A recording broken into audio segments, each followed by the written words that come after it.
नमस्कार, insider live में आप सभी का स्वागत है। मैं हूं आपके साथ कोमल।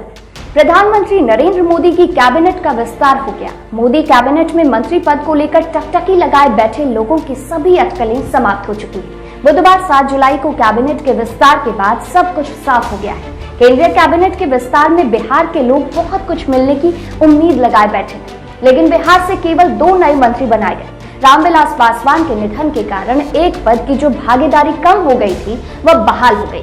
संयोग से यह हिस्सेदारी उनके भाई पशुपति पारस के खाते में चली गई। दूसरी ओर बिहार से जदयू को कम से कम 3 सीट मिलने की उम्मीद थी, लेकिन इस बार भी 1 सीट में सिमट गई। जबकि 2019 में जदयू ने 1 सीट मिलने की वजह से ही कैबिनेट में शामिल होने से इनकार कर दिया था। अब सवाल ये उठता है कि इस बार आखिर क्या हुआ कि जेडीयू 1 सीट में भी खुश है, क्योंकि दूसरी ओर जेडीयू को सिर्फ 1 सीट मिलने से उनके कार्यकर्ता और कुछ खास लोगों में निराशा जरूर है। कुछ कार्यकर्ताओं में तो यह भी चर्चा होने लगी कि जेडीयू को जब 1 सीट पर ही माना जाना था तो 2 साल पहले उसी प्रस्ताव को स्वीकार करने में क्या बुराई थी। 2 साल पहले मान जाते तो मंत्री का कार्यकाल बड़ा रहता।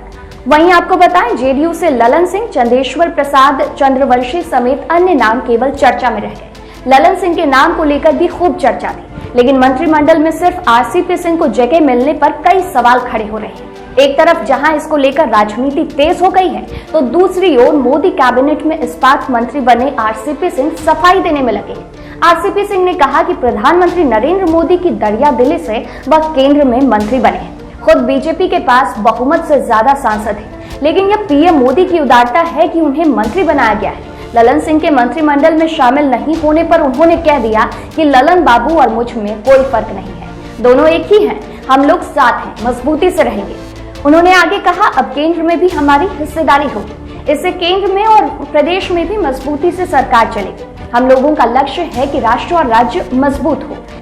पार्टी का राष्ट्रीय अध्यक्ष पद छोड़ने को लेकर उन्होंने हल्के फुल्के अंदाज में इसे टाल दिया। उन्होंने कहा, जितनी भी जिम्मेदारियां मिली है उसे बखूबी निभाया है, इस जिम्मेदारी को भी मजबूती से निभाएंगे। उन्होंने कहा कि केंद्र में मंत्री बनना अपने आप में काफी अहम है। बिहार के सीएम नीतीश कुमार की सोशल इंजीनियरिंग की बात पूछने पर उन्होंने कहा कि आप मंत्रियों की लिस्ट देख लीजिए, आपको स्वयं पता चल जाएगा। उनसे जब ये सवाल पूछा गया कि 2019 वाली बात पर जेडीयू 2 साल बाद कैसे तैयार हो गई, इस पर बचते बचाते आरसीपी सिंह ने कहा कि इस बार हमने विचार किया था। बताते चलें कि जेडीयू से आरसीपी सिंह और लोजपा से पशुपति कुमार पारस को केंद्र में मंत्री बनाया गया है। पहले से नित्यानंद राय, गिरिराज सिंह, आरके सिंह और अश्विनी कुमार चौबे केंद्र में बिहार की नुमाइंदगी कर रहे हैं। कुल मंत्रियों की संख्या अब 6 हो गई।